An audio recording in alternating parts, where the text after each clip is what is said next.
So today I want to show you how I made this exact edit that you were just watching. I think it now has 200,000 views, over 200,000 views on Instagram. And yeah, I want to show you how I shot it, how my workflow is with Premiere and DaVinci. It's kind of special. And which effects I use, how I did it, and just how exactly I made it from shooting to export settings.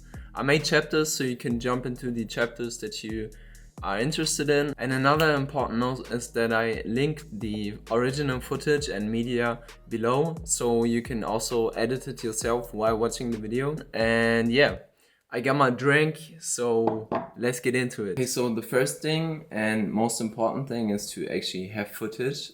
I'm not the best videographer in terms of making cinematic videos or something, but I just try to capture as much as possible. If you look at the footage, it's a bit shaky. It's not that perfect, but the magic happens in the editing. So first thing I did was drag all my footage into DaVinci Resolve. So as you can see, I finished the grading process. I won't get into my settings, my color grading settings here too much. But as you can see, some clips are offline because it's been a while since I was working in this project. So I just wanted to go into this project to show you again. Now I'm exporting the graded clips. So let's just name these graded clips. And here I'm selecting individual clips. So that means all clips that I selected now, let's just select these 5, will be exported as individual clips. And yeah, then what's also important is to use ProRes, a good codec. So a codec that saves the video with high resolution. Then I click add to render queue and then it will render it. So you may be wondering why the hell I'm using DaVinci Resolve and Premiere Pro, and the reason is just that DaVinci is cool for color grading, and as you can see, the footage was shot in S-Log, so there's much to do with color grading and many colors are saved that I can use. But for editing, and especially with the new features, which I will show you in a few minutes, it's just so much easier and so much better for me personally, to edit in Premiere Pro. So as you can see, we now finished rendering the videos. Now we're going to load that into Premiere Pro, put the clips into the timeline, and now we have the footage in the project. Now what's really important is that with these edits, I first chose the music. So I wasn't editing and then looking, oh, what music can I use? But I started with the music. So let me play it to y'all.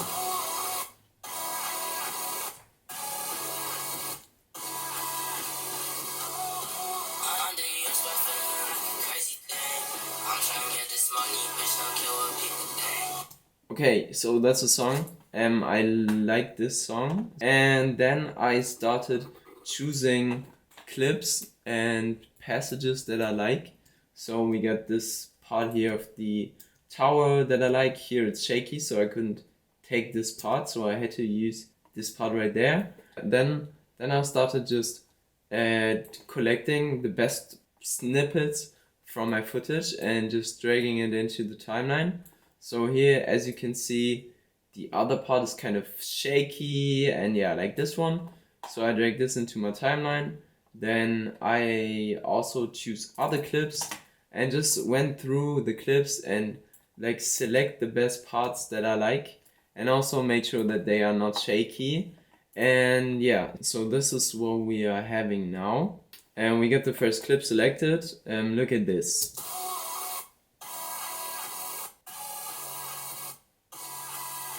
Yeah, I guess you get the concept. I just try to use these breaks, as you can see here in the waveform. The song has some pauses that you can also hear, so I try to leave it black for these pauses, and then the clip hits again. And yeah, just try to select clips. And then what I also did was to scale them. So normally the default also for YouTube is this kind of aspect ratio, but what I prefer and what I love doing is change it to 4:3. So then you have a completely different look. It's better for social media, and I just like it more, even for YouTube. I will also probably make this video in 4 to 3, not sure yet. And then what I did was to leave the height as it is, but change the width. So before it's like that, that's just a normal look, as you can see. And now I changed it to 75. So this kind of squeezes the image. So before, after, before, after. So we just cropped the image kind of. And I did this with all clips. As you can see, with all of these clips, they are now kind of squeezed. Here, look at this. Before, after, before, after. But yeah, for this step, you just really need to go with the motion. Like, look at clips and look what you like. So all I did here until now was just laying clips on top of each other. I usually use several tracks to put them on top of each other, and sometimes it kind of escalates.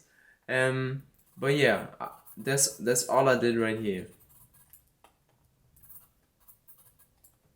Right here, I just put several clips on top of each other. So this is the bottom clip, as you can see.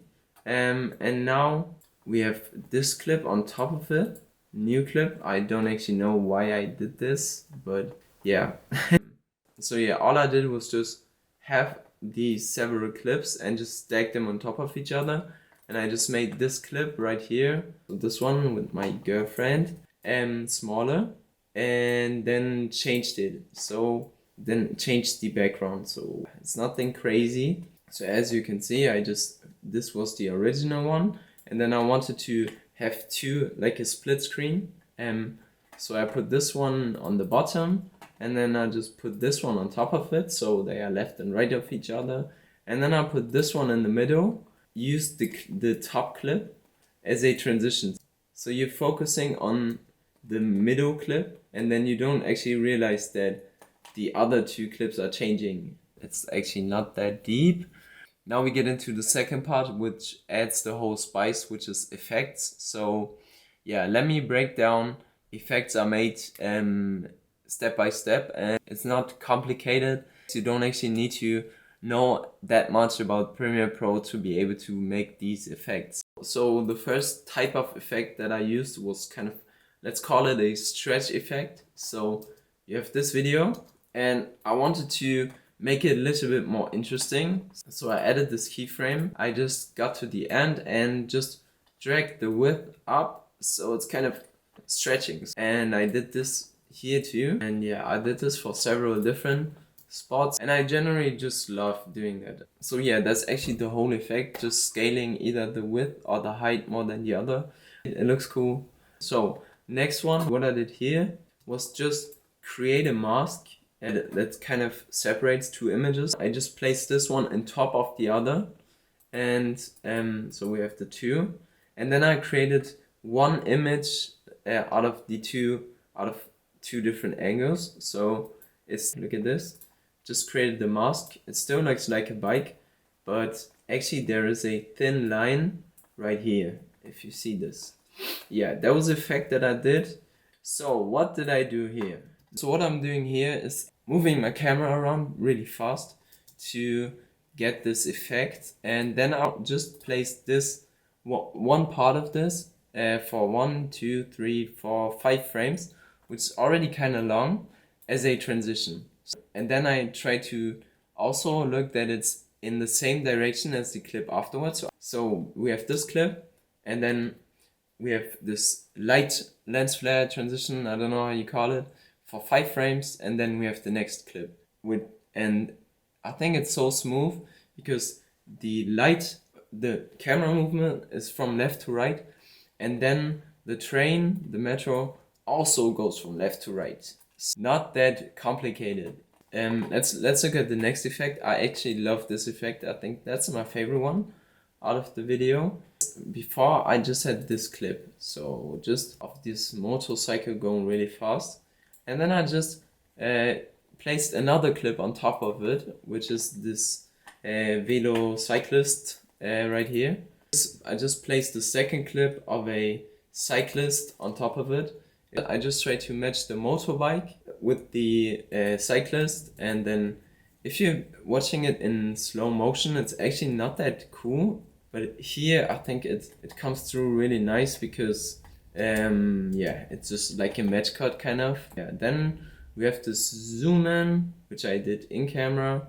So yeah, let's go to the next clip. I had this clip right there, and then I just cropped it, but then I cropped the edges, as you can see right here.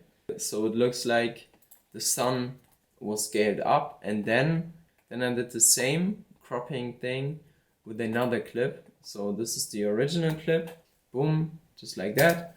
But what I did was I just cropped the edges. So then we come to the last transition.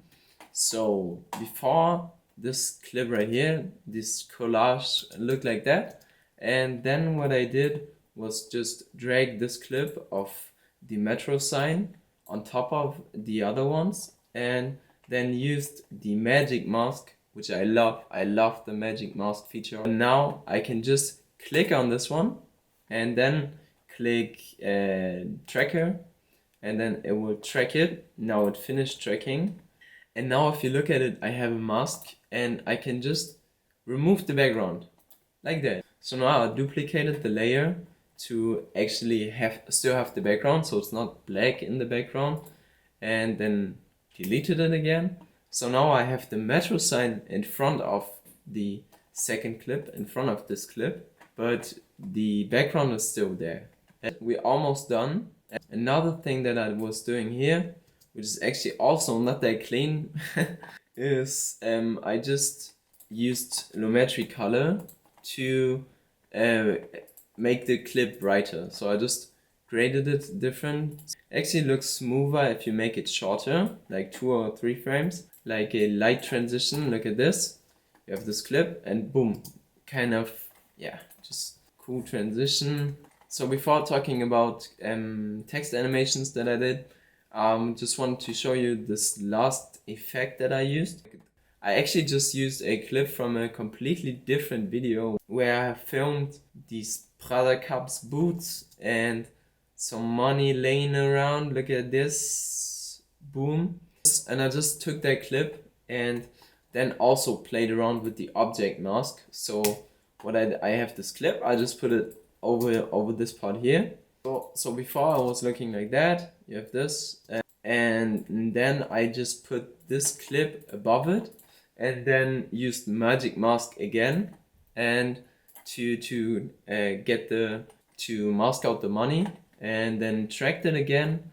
As you can see here, it's selected, and then I click track and then change to opacity mask, and now it's just in there like that, boom. I didn't even need to use After Effects, I didn't need to do anything. You just have this mask in seconds. So then here I just used a different mask for 2 frames, and it's just a normal rectangle mask. So you select the rectangle mask tool and then draw it like that, and again change to opacity mask, and then I let that run for 2 seconds, and then I just did the same with a new rectangle mask, plus I still had the object mask. So let me show that to you. I hope that gets clear.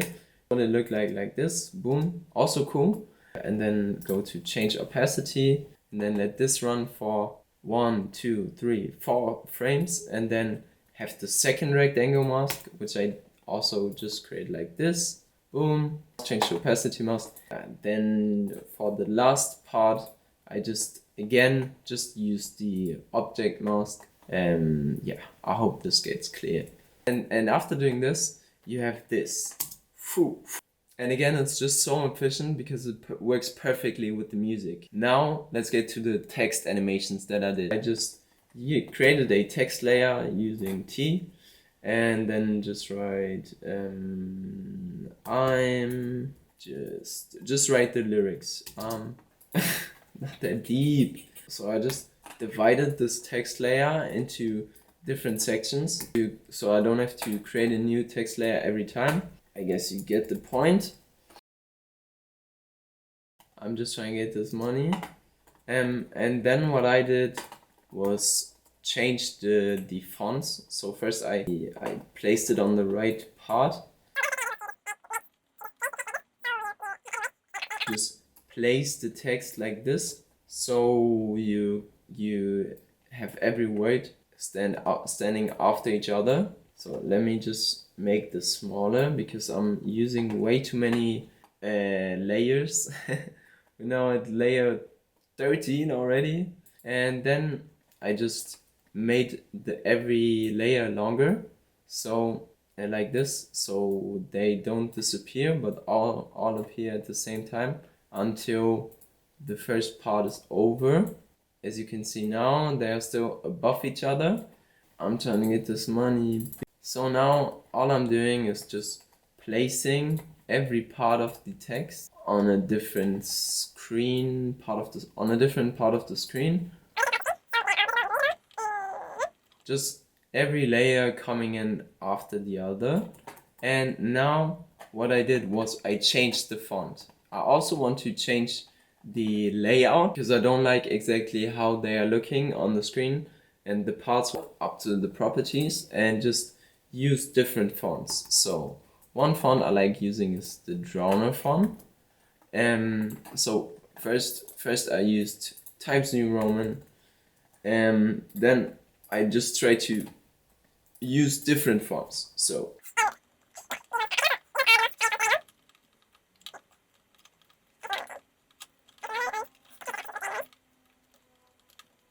but I don't want to actually write money. So what I did, all I did was just take this image and just load this image onto here.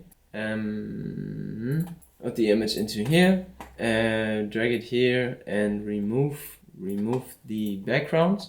So I want to make like a money spread. So what I'm going to do is to just duplicate the layer and then just change the rotation and make sure that the center point is there in the middle.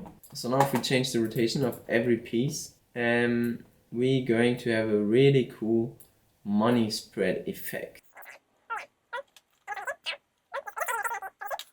And then we want to let it come in one layer after the other. We're going to reduce each layer because right now they are still too long. And so we want to also let the first layer, this one, also fade out as the first one. So we remove this one, then 2 frames again, this one, 2 frames again, this one. So now we have this one. And let me clean this up. We need to make it a little bit shorter. This is already pretty cool, I think. Name this money spread. And yeah, that's it. We finally made it. Editing takes time, but I don't mind because it's fun. We love editing. Let's watch the full video. Let's go.